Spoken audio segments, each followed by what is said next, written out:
Cuando tu sufrimiento no hace sentido. Cuando tu corazón se contradice. Cuando tus amigos no ayudan. Cuando el propósito de Dios es un misterio. Cuando el milagro no llega. Cuando adoras con un corazón frío. Cuando no ves razón para seguir adelante. Te invitamos a ver con tus propios ojos al Dios de quien solo habías oído.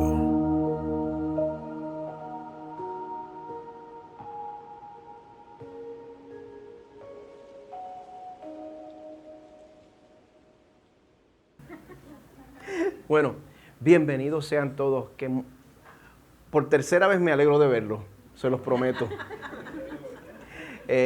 Cuando mi esposa no está aquí y le toca cuidar a los niños, pues yo me crié pentecostal. Y mi esposa siempre me ayuda porque ella siempre me da el amén. Así que cuando ella no está aquí, yo les pido que ustedes ayuden y sustituyan por ella. ¿Amén? Amén. Muy bien. Bueno, esta mañana marca la segunda semana de nuestra serie Job, el enigma del sufrimiento. Si usted se pregunta por qué nosotros vamos a dedicar 12 semanas a un libro tan trágico y a un libro tan denso, la respuesta es fácil. Yo estoy tratando de que la iglesia se me vacíe. No, en serio, como pastor titular, yo soy responsable por la formación espiritual de las personas que escogen ser parte de nosotros. Es mi responsabilidad formarle a usted espiritualmente. Y como yo tomo esa responsabilidad en serio, mi deseo y mi oración para Crosspoint Español es que, número uno, nosotros seamos una iglesia que da la bienvenida al que sufre. Amén. Que el que sufre pueda sentirse bienvenido entre nosotros y que le recibamos con los brazos abiertos. Y número dos, que también nosotros mismos tengamos la capacidad para confiar en Dios cuando Él nos llame a sufrir. Amén. ¿Usted oyó eso? Yo quiero prepararle a usted para que usted tenga la capacidad de confiar en Dios cuando Él lo llame a usted a sufrir. ¿Oyó bien? El sufrimiento en la vida del creyente es un llamado de parte del Señor. El Señor está completamente envuelto con el sufrimiento por el cual nosotros pasamos. Y no es que yo sea azaroso, es que eso va a ser así. Nosotros vamos a tener que enfrentar la verdad del sufrimiento hasta el día que baje Dios con la Nueva Jerusalén. Hasta ese día donde, como dice en Apocalipsis 21, Dios va a enjugar toda lágrima de nuestros ojos. Y ya no habrá muerte, ni habrá más llanto, ni habrá más dolor. Hasta ese día, Jesús también nos dice en Juan 16, en el mundo tendréis aflicción. En el mundo vamos a experimentar adversidad. Así que una de mis varias responsabilidades como pastor es enseñarle a usted cómo sufrir para la gloria de Dios. Amén. Bueno, si ustedes se comprometen con esa travesía hasta el fin y usted le pide al Espíritu que ilumine sus mentes, mire, yo le aseguro que Dios le va a contestar esa petición. Amén. Así que vamos a buscar nuestras Biblias en Job 3. Vamos a dedicar nuestro tiempo de hoy a oír el lamento de Job. Y este capítulo no es difícil porque sea latoso. Es difícil porque es triste. Es difícil porque es oscuro. Es difícil porque no tiene resolución. Pero antes de meternos en este capítulo, quiero darles una nota en cuanto a la estructura del libro entero de Job. El libro de Job tiene un total de 42 capítulos. Amén. El domingo pasado cubrimos los capítulos 1 y 2, pues esos capítulos en el original hebreo son escritos en prosa. Del capítulo 3 hasta los próximos 39 capítulos, todos esos capítulos son escritos en poesía hebrea. El estilo cambia de prosa a poesía hebrea desde el capítulo 3 hasta el capítulo 41. Entonces el capítulo 42 en el epílogo cambia otra vez al estilo de prosa. Bueno, les voy a resumir lo que ha pasado hasta ahora. Si es su primera vez oyendo o aprendiendo sobre el libro de Job, yo espero que esto no lo traumatice.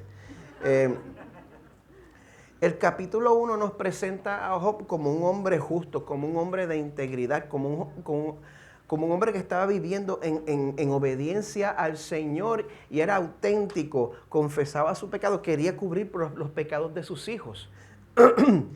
Y este hombre, debido a su rectitud, Dios lo había bendecido, le había dado riquezas, le había dado influencia, le había dado una familia numerosa. Entonces la narración se remonta al plano celestial, donde encontramos a Dios y encontramos a, como lo dice el libro aquí, el Satán. Me gusta como lo pone la Biblia hebrea. Satanás no es un nombre propio, Satán es un título que en hebreo quiere decir acusador. Eso es más que tentarlo a usted, Satanás está aquí para acusarlo. Esa es la función de él. Y también, dicho sea de paso, la Biblia no nos muestra a Dios y a Satán como si fueran colegas, como si fueran fuerzas iguales que está buscando uno prevalecer sobre el otro, a ver quién va a ganar. La Biblia no los presenta así. Este libro nos presenta a Dios como el nombre arcaico hebreo, El Shaddai, Dios Todopoderoso, el Creador soberano sobre todo el universo, y nos presenta a el Satán como si fuera un miembro más de la corte celestial. Vea eso, vea cómo la Biblia presenta a Dios y presenta al enemigo. Satanás está al servicio del Señor y esa función en este punto es traer acusaciones delante de Dios. Así que fiel a su función, el Satán acusa a Job delante de Dios. Dice que en verdad pues Job es un interesado. Le dice: ¿no has hecho tú una valla alrededor de él, de su casa y de todo lo que tiene por todos lados? Has bendecido el trabajo de sus manos y sus posesiones han aumentado en la tierra. Pero extiende ahora tu mano y toca todo lo que tiene y verás si no te maldice en tu misma cara. Pues ese Dios soberano y omnisciente, que todo lo sabe, que tiene control sobre todo, Él podría haber dicho: mira, no, yo conozco la sinceridad de mi siervo, gracias, no me hace falta que me lo demuestre. Pero contrario a lo que yo esperaría, Dios le da permiso a Satán para que le quite a Job sus posesiones terrenales. Pues en cuestión de un día, el texto nos describe la tragedia, una tragedia inimaginable. Job pierde toda su riqueza, o sea que Job no baja de rico a clase media, no, él baja de rico a completamente destituido y pierde sus 7 hijos y sus 3 hijas. Recibe todas las noticias básicamente a la misma vez. Pues en este momento, la respuesta de Job revela que su devoción era sincera. Dice: entonces Job se levantó, en la costumbre de cómo la gente semita muestra su luto. Rasgó su manto, se rasuró la cabeza y postrándose en tierra, adoró y dijo: desnudo salí del vientre de mi madre y desnudo volveré allá. El Señor dio y el Señor quitó. Bendito sea el nombre del Señor. En todo esto Job no pecó ni culpó a Dios. O sea que todo lo que estaba diciendo Job era teológicamente correcto. Fin del capítulo 1. En el capítulo 2 volvemos otra vez al plano celestial. Dios le dice al Satán: mira, ¿viste? Él mantuvo su integridad después de todo. Pues el Satán no se rinde. Ahora lo acusa de servir a Dios solo porque conserva su salud. Le quitaste todo, pero lo dejaste saludable. Así que Dios, una vez más, le da permiso para que aflija a Job, dice aquí, con llagas malignas desde la planta del pie hasta la coronilla. Pues esta situación ya es el colmo para la esposa de Job. Y ella, pues en medio de su dolor de también haber perdido a sus propios hijos, le dice: conservas tu integridad, maldice a Dios y muérete. Cualquier cosa es mejor que seguir viviendo con este dolor. Entonces Job le responde, hablas como habla cualquier mujer necia. Aceptaremos el bien de Dios, pero no aceptaremos el mal. En todo esto, Job no pecó con sus labios. Todo lo que Job decía era correcto y preciso teológicamente. Pues en este punto del relato llegan 3 amigos de Job que se habían enterado de la desgracia que le estaba pasando. Cuando al fin lo ven, ni siquiera lo reconocen y ellos hacen lo mismo que él. Como Job, rasgan sus vestidos y deciden acompañarlo en su dolor. El fin del capítulo 2 dice, entonces se sentaron en el suelo con él por 7 días y 7 noches sin que nadie le dijera una palabra, porque veían que su dolor era muy grande.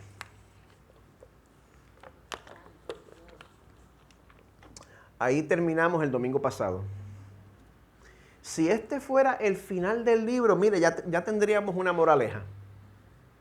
Si tienes que pasar por sufrimiento, pues mantén tu aplomo, mantén tu fuerza de voluntad y van a escribir un libro basado en tu vida.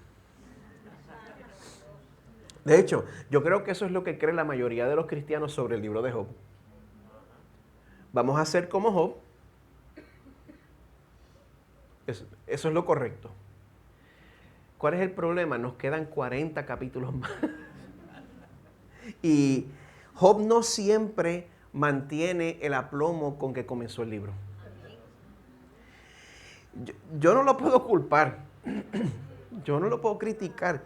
Yo me imagino que a través de esos 7 días y 7 noches que ellos estaban sentados, en cual lo veían y nadie se atrevía a decirle nada. Yo me pregunto qué habría estado pasando por la mente de Job en esos 7 días y 7 noches que ellos estaban sentados afuera, en las cenizas. Job pensaría, yo no puedo creer que esto me haya pasado, Señor.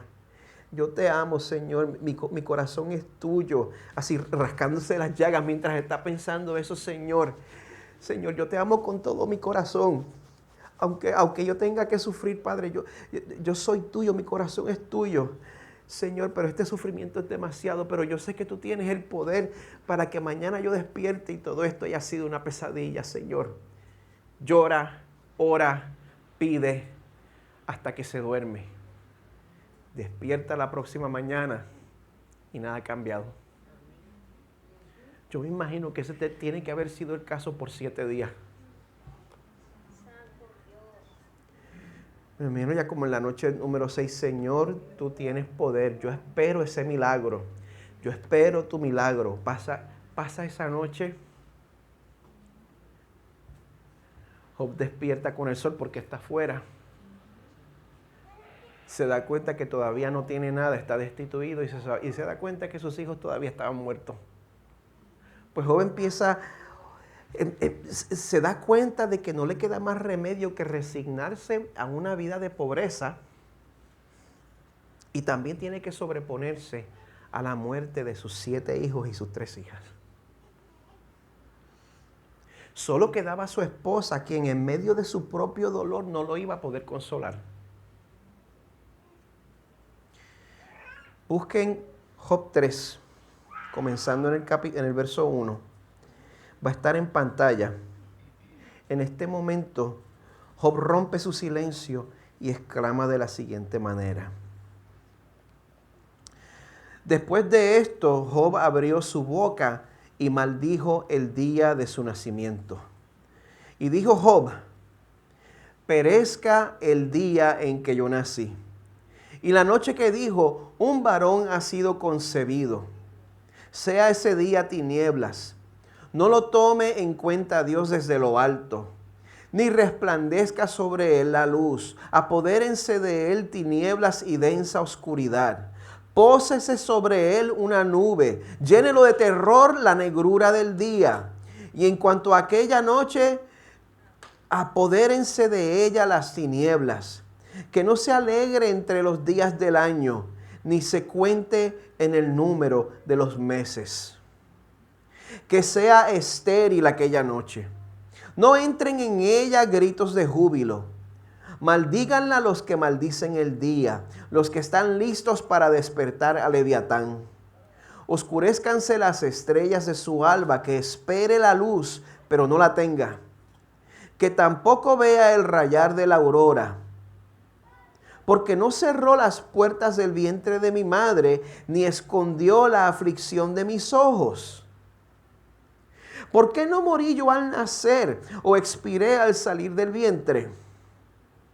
¿Por qué me recibieron las rodillas y para qué los pechos que me dieron de mamar? Porque ahora yo reposaría tranquilo, dormiría y entonces tendría descanso con los reyes y los consejeros de la tierra, que reedificaron ruinas para sí. O con príncipes que tenían oro, que llenaban sus casas de plata, o como aborto desechado, yo no existiría, como los niños que nunca vieron la luz. Allí los impíos dejan de sentir ira, y allí reposan los cansados.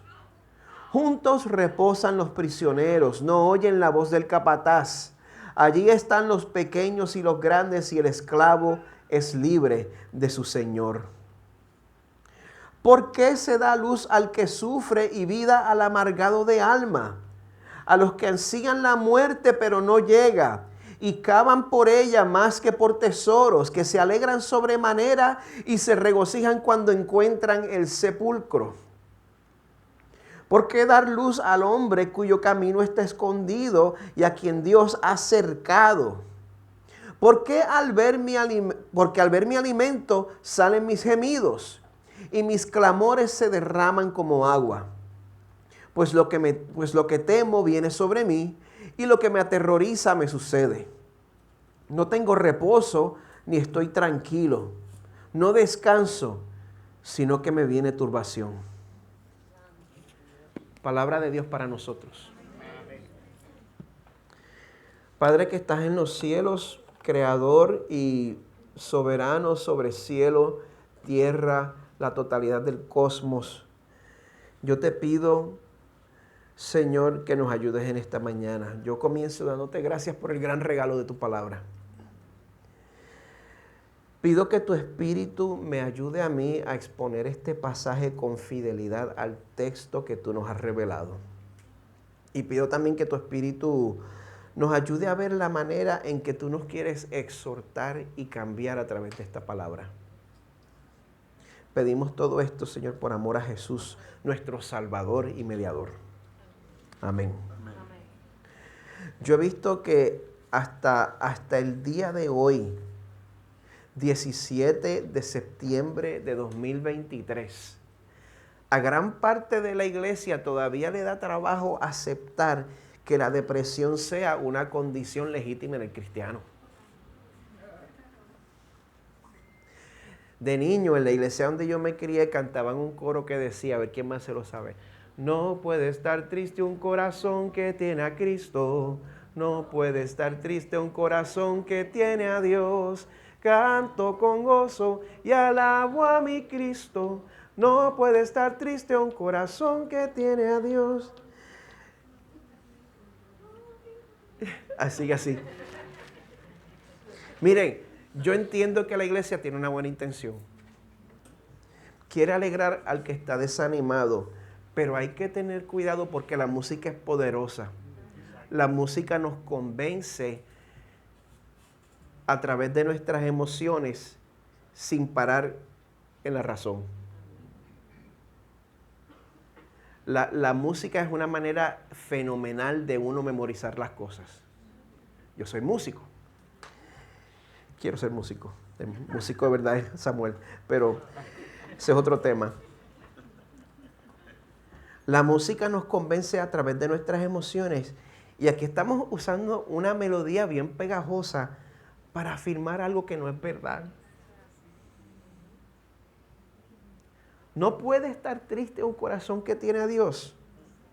Les presento el caso de un cristiano, poeta y escritor del siglo XVIII, William Cowper. Yo sé que se escribe Cowper, pero aunque se escribe así, la pronunciación correcta es Cooper. No me pregunte a mí, yo no me inventé el idioma inglés.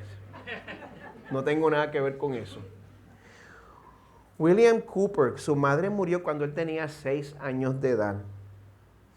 53 años después de eso, a la edad de 59, alguien le envía un retrato de ella y él termina escribiendo un poema dedicado a ella, que está disponible si usted lo quiere buscar. Un poema hermoso, lleno de sentimiento, que dejaba claro que todavía a los 59 años él cargaba ese dolor. Eso es posible. Yo recuerdo mi vida claramente a los 3 y 4 años. Así que él recuerde la muerte de su madre a los 6, no es nada. Su padre terminó internándolo en una escuela, pues allí él sufrió un trato cruel de parte de sus compañeros, nunca se recuperó de eso. Más adelante en su vida, después de 2 años de noviazgo, el padre de su prometida prohibió que se casaran. ¿No puede estar triste un corazón que tiene a Cristo? A los 31 años, antes de conocer al Señor, sufrió un ataque psicótico en el cual intentó suicidarse 3 veces. Y fue internado en un hospital psiquiátrico. Fue en ese hospital psiquiátrico donde conoció a Jesús. Y se convirtió en un seguidor fiel de Él por el resto de su vida. Fue una conversión real. Sin embargo, después de su conversión, por lo menos en 4 ocasiones, sufrió depresiones profundas y también intentó suicidarse ya después de creyente. ¿No puede estar triste un corazón que tiene a Cristo? Poco antes de morir, en el año 1800, una de las últimas cosas que dijo fue: me siento indescriptiblemente desalentado. Terminó su vida en ese ánimo de corazón. Él se había hecho amigo de otro escritor de himnos de su tiempo, John Newton, el que escribió Amazing Grace, Sublime Gracia. Era amigo cercano de él. Y él dijo las siguientes palabras en su funeral. Él dijo: yo tenía esperanzas de que el Señor eliminara su enfermedad poco antes de su muerte, pero continuó. En las últimas 12 horas de su vida no habló ni pareció darse cuenta de nada, sino que estaba en un estado aparentemente catatónico. Esa fue la muerte de este santo, que ahora yo estoy seguro está en la presencia del Señor. El pastor y autor Christopher Ash escribe lo siguiente: un verdadero creyente cristiano puede ser llevado por Dios a pasar tiempos de profunda y oscura desesperación. Esto le puede suceder a un hombre o mujer que es afirmado por Dios como creyente, que sigue siendo creyente en tiempos oscuros y que finalmente será reivindicado por Dios como creyente después de ese tiempo de oscuridad. Él o ella puede ser llevado a través de esta oscuridad, aunque no haya caído en pecado ni se haya apartado de la fe en Jesucristo. Esta es una verdad muy importante. Si nosotros queremos ser una iglesia que refleje el corazón de Dios para nuestra comunidad, nosotros no podemos tapar el cielo con la mano. Es completamente posible, es completamente legítimo que alguien que Dios haya salvado permanentemente y haya redimido, que esa persona pase por una noche oscura del alma. Les pido que presten atención al pasaje de hoy para que se den cuenta que sí, los justos lloran. A lo largo de este pasaje vamos a notar que Job sufre de diversas maneras. Job maldice, Job lamenta y Job cuestiona. Vamos a comenzar con el primer punto para ver cómo Job maldice para expresar el dolor que estaba pasando. El verso 1 dice: después de esto, ¿qué es esto? Toda la tragedia que pasó en los capítulos 1 y 2. Después de esto y después que estaba sentado afuera en las cenizas con llagas podridas, que la esposa no lo quiere ver y los amigos están sentados alrededor de él y pasan 7 días de silencio, Job abrió su boca y maldijo el día de su nacimiento. Y dijo Job: perezca el día en que yo nací. Maldito sea el día en que yo nací.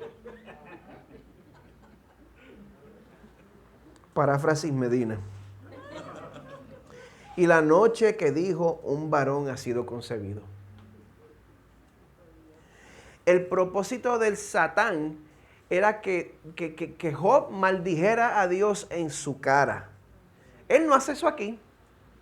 Él no maldice a Dios en su cara, pero se acerca un poquito. Porque lo que está haciendo aquí es maldecir el decreto de Dios. Está maldiciendo la voluntad de Dios. El decreto divino, no solo de su vida, no solo de su nacimiento, sino también el decreto de que haya sido concebido. Aquí no está hablando del día de su nacimiento. Él está maldiciendo el día en que sus padres lo hicieron a él. En los versos 4 al 7, Job describe el día en que fue concebido como un día oscuro, como un día ominoso. Dice el verso 4, sea ese día tinieblas, no lo tome en cuenta Dios desde lo alto ni resplandezca sobre él la luz.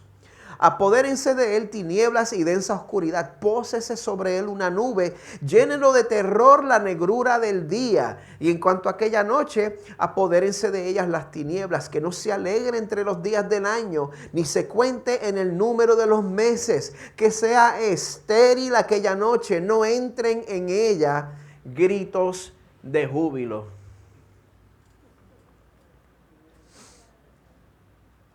Pues esa imagen poética de la oscuridad, ya entramos aquí en esa poesía densa, esa imagen poética de la oscuridad contrasta con algo que vemos en Génesis 1. La tierra estaba sin orden y vacía, y las tinieblas cubrían la superficie del abismo, y el Espíritu de Dios se movía sobre la superficie de las aguas. Entonces dijo Dios, sea la luz, y hubo luz.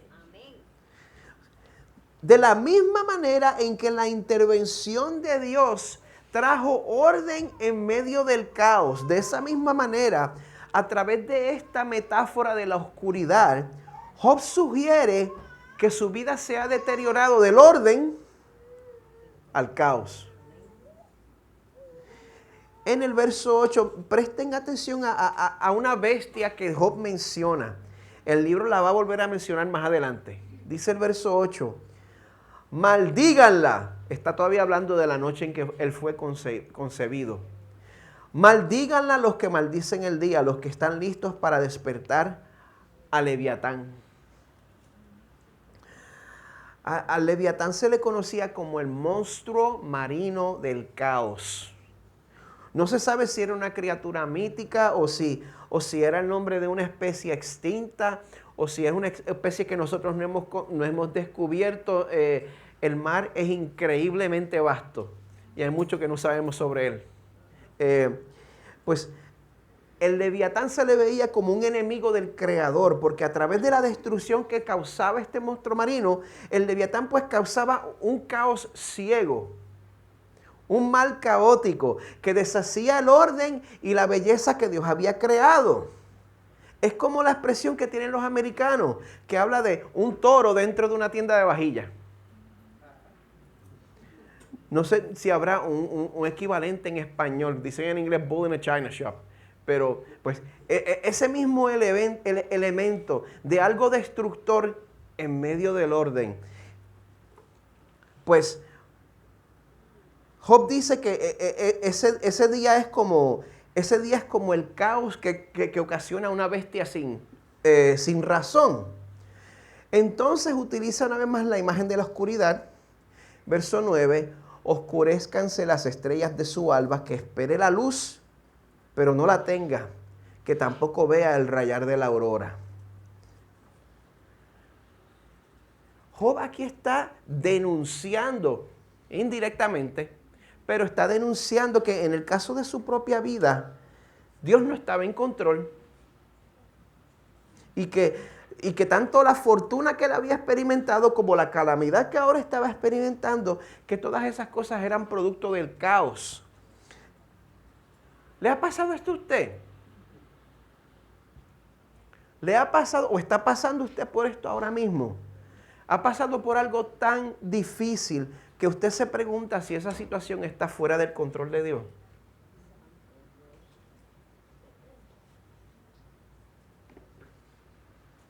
A Job le pasó.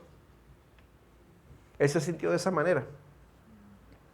Hay un dicho que dice, es mejor amar y perder que nunca haber amado.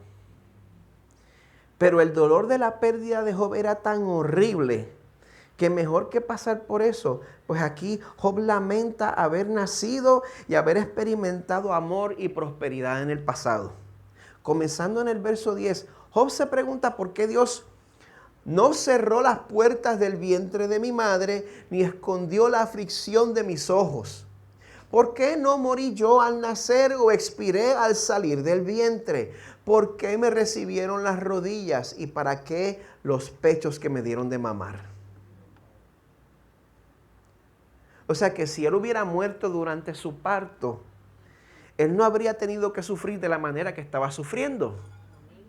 Continúa el verso 13. Ahora yo reposaría tranquilo, dormiría y entonces tendría descanso con los reyes y los consejeros de la tierra que reedificaron ruinas para sí, o con príncipes que tenían oro, que llenaban sus casas de plata, o como aborto desechado yo no existiría, como los niños que nunca vieron la luz. Allí los impíos dejan de sentir ira y allí reposan los cansados. Esta poesía se hace tan difícil de seguir, pero vale la pena. Son metáforas bien profundas. Aquí Job está diciendo una media verdad. Se los voy a explicar.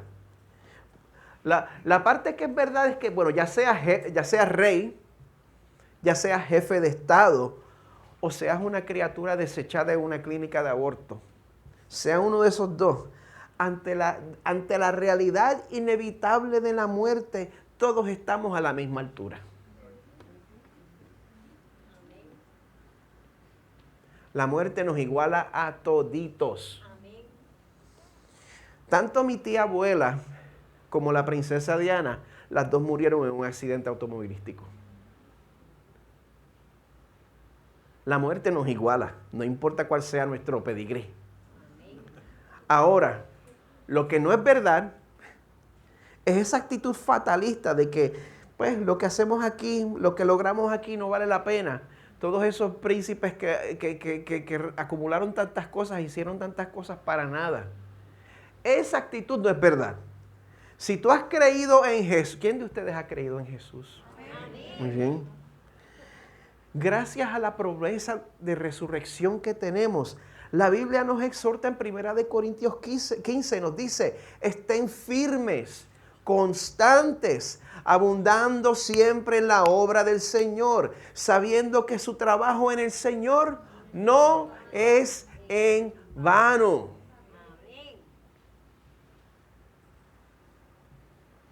Para ser justo con Job, pues este pasaje fue escrito miles de años después.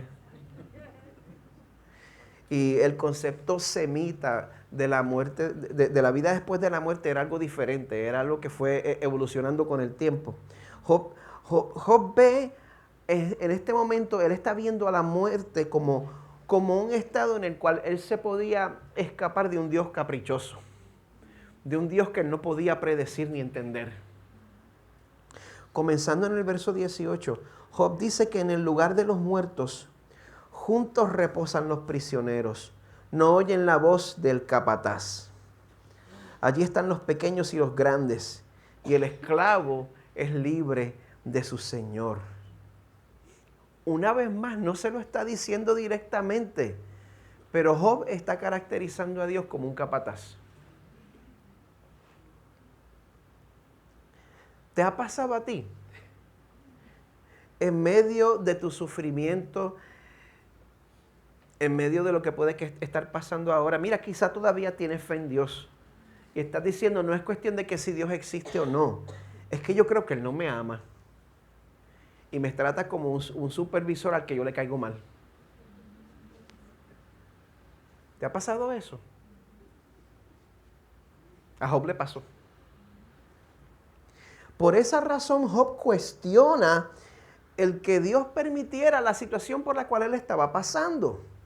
Comenzando en el verso 20, Job pregunta, ¿por qué se da luz al que sufre y vida al amargado de alma, a los que ansían la muerte, pero no llega? y cavan por ella más que por tesoros. Se alegran sobremanera y se regocijan cuando encuentran el sepulcro. O sea, él estaba buscando la muerte, pero no la encontraba. Esta frase en el verso 20, el amargado de alma. La Biblia utiliza esa frase para referirse a personas que están pasando por un dolor excepcional. Aquí pues yo voy a me voy a aislar con lo que son de mi generación. Pero el grupo Metallica tiene una canción que se llama One. Y en esa canción, él está expresando lo mismo. Job está deseando el alivio de la muerte. Job desea el alivio de la muerte, pero se queja de que Dios no se lo concede. Job ve la vida como si fuera una burla cruel y se queja en contra de los límites que Dios le ha establecido. Verso 23. ¿Por qué dar luz al hombre cuyo camino está escondido? ¿Por qué Dios me da vida cuando yo no sé qué es lo que quiere conmigo? Señor, ¿qué tú quieres conmigo? Yo no entiendo. ¿Por qué dar luz al hombre cuyo camino está escondido y a quien Dios ha cercado? Lo irónico de esa queja es que lo irónico es que la queja que el Satán había traído delante de Dios era que Dios había acercado a Job de una manera diferente. Era que Dios lo había acercado con bendiciones. Y era precisamente por los límites que Dios había establecido que la vida de Job estaba siendo preservada, aunque él no lo apreciara en ese momento. Pero la verdad es que Job se encontraba en un estado de desesperación, porque estaba pasando un periodo extendido de dolor sin alivio. Ahí es que se pone la cosa difícil, porque uno puede aguantar algo por un tiempo. Uno puede aguantar algo por un buen tiempo. Pero cuando pasan semanas y pasan meses y no hay ningún cambio en el horizonte,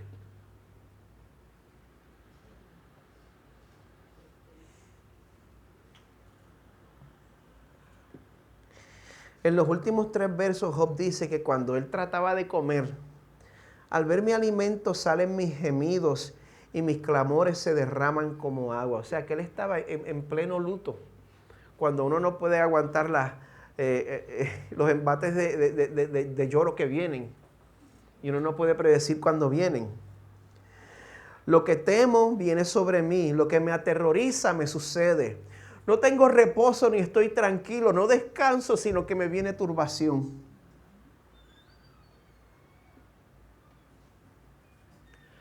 Así termina este capítulo.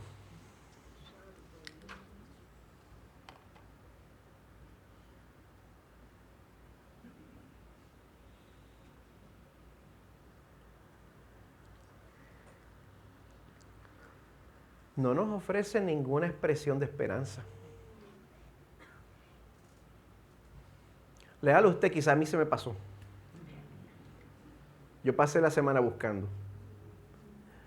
No veo ninguna expresión explícita de esperanza. A pesar de eso, gente, Job se da cuenta de que en esa situación donde él se siente desesperado, donde él no entiende nada, donde él maldice el día de su nacimiento, Job se da cuenta de que en esa situación a él no le queda más remedio que transar con su Creador.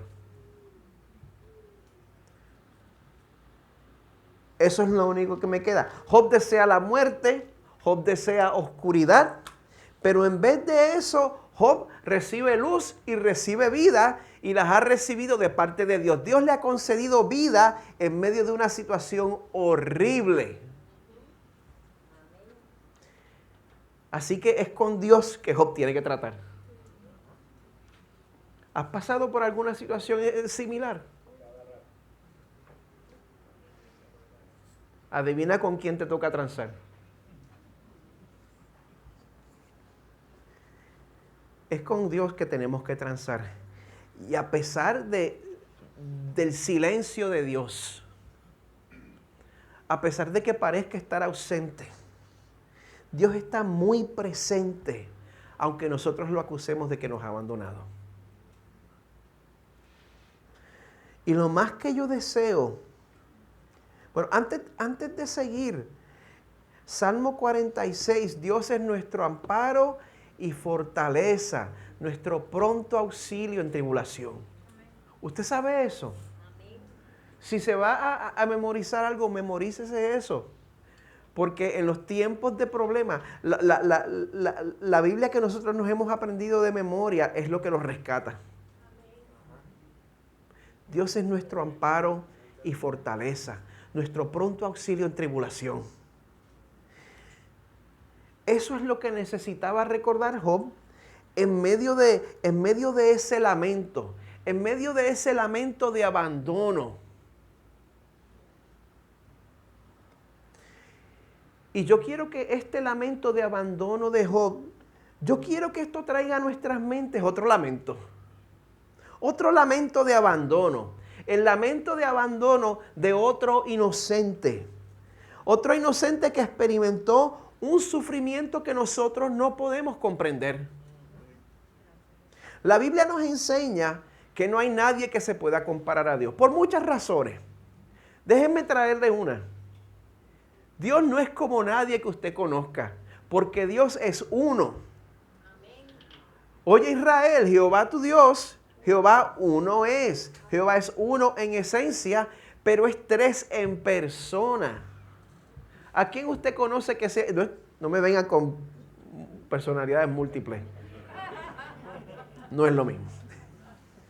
Dios es uno en esencia y tres en persona. La Biblia nos dice que Dios es uno y la Biblia nos dice que el Padre es Dios, que el Hijo es Dios y que el Espíritu es Dios y que son personas distintas y que han cohabitado juntos desde la eternidad. Han coexistido en comunión y en amor mutuo desde la eternidad. Ahora, para poder reconciliar una humanidad pecadora a un Dios santo, a un Dios perfecto, Jesús acepta la misión en la cual el Padre lo envía. La misión de expiar la culpa de su pueblo muriendo en la cruz y también expiar por su pueblo experimentando algo horrible durante la crucifixión. Y esto no fue sorpresa. Ellos habían acordado esto previamente. Este era su plan. Durante la crucifixión, Dios Padre trató a Jesús como si Él personalmente hubiera sido responsable por todos tus pecados. Dios trató a Jesús como si fuera personalmente responsable por todos los pecados de Don Álvarez.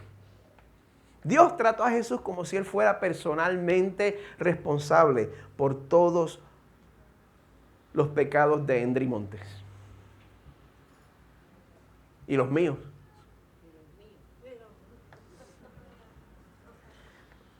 Durante ese tiempo, Dios Padre,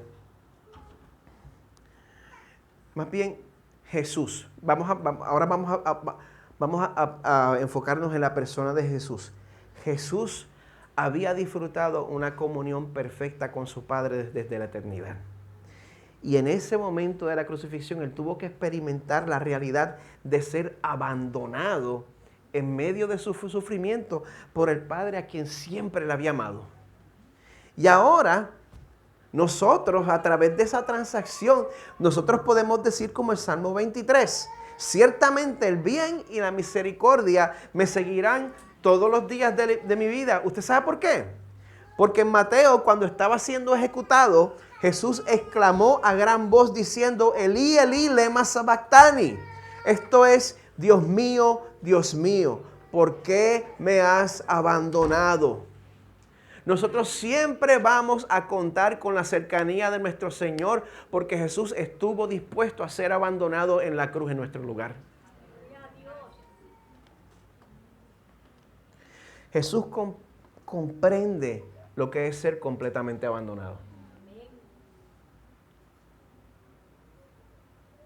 Y como Él entiende su dolor, como Él comprende tu dolor, Tú te presentas ante Él y le presentas tu lamento sincero, sin esconder cómo en verdad te sientes, con la misma sinceridad que nos muestra Job. Tráele a Él tu lamento. Y como dice el Salmo 34, cercano está el Señor a los quebrantados de corazón y salva a los abatidos de espíritu. Así que en esta mañana yo quiero exhortarles, ya sea que lo estés haciendo por primera vez o lo estés haciendo por milésima vez. Si estás sufriendo, si estás llorando, si no ves una salida, refúgiate en Jesús. Refúgiate en Jesús. Te refugiaste en Jesús la semana pasada. Refúgiate en Jesús una vez más este domingo. Él conoce tu sufrimiento. Él conoce tu sufrimiento. Él se identifica contigo. Él nos exhorta. Hebreos 4 nos exhorta. Ya que tenemos un gran sumo sacerdote que trascendió los cielos, Jesús el Hijo de Dios, retengamos nuestra fe.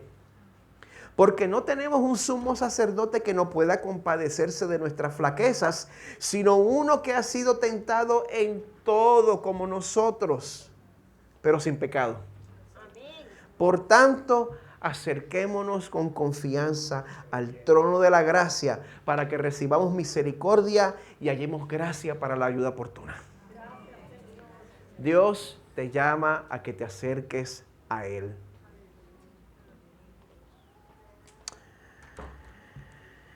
Le voy a pedir al equipo de adoración que tome sus lugares.